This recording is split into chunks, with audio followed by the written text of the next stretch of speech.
when we started season 1, I went to Boston and actually hung out and worked with the homicide unit there.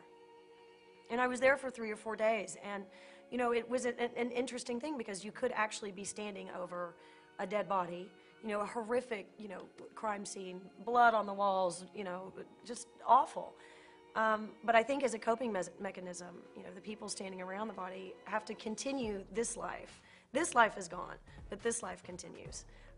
And so, you know, you have people talking about what they were trying to get their kids to eat for dinner, and you know, if they're going to be able to get home, you know, to help with homework or to tuck their kids in, and you know, that's just a reality in life. I love puzzles, so to me, a crime scene is sort of like it's like the ultimate puzzle, you know, with the reward of once you put everything together, you don't just have like a perfect picture. You have justice for, you know, the person and the family that have been hurt. I enjoy things that are high stakes, and that to me sort of seems like, you know, the most high stakes sort of game or puzzle that you can be a part of. That part I love. So actually being with, you know, the homicide unit and being in those situations, I mean, just, it was my favorite. I mean, if I could be a homicide detective, I would do it in a heartbeat.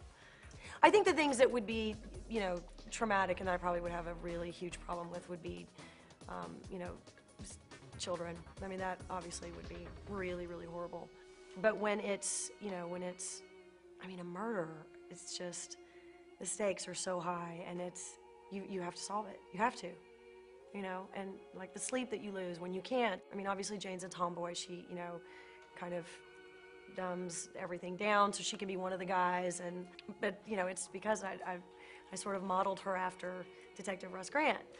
It's just interesting, you know, I mean, listening to the stories that he tells. I mean, he's had like a hatchet in his arm. I mean, he's been attacked. He was on the drug unit. I mean, he has the most amazing stories ever. Heartbreaking, gut-wrenching, horrible, horrible stories. I mean, what human beings will do to each other. It's just awful. The first time I met him, I said, "Hi, how are you?" What's the most horrible thing you've ever seen, ever?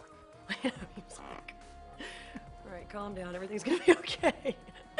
I don't know. I find it really, really fascinating. That was a really long-winded way to tell you that I find it very fascinating. I apologize.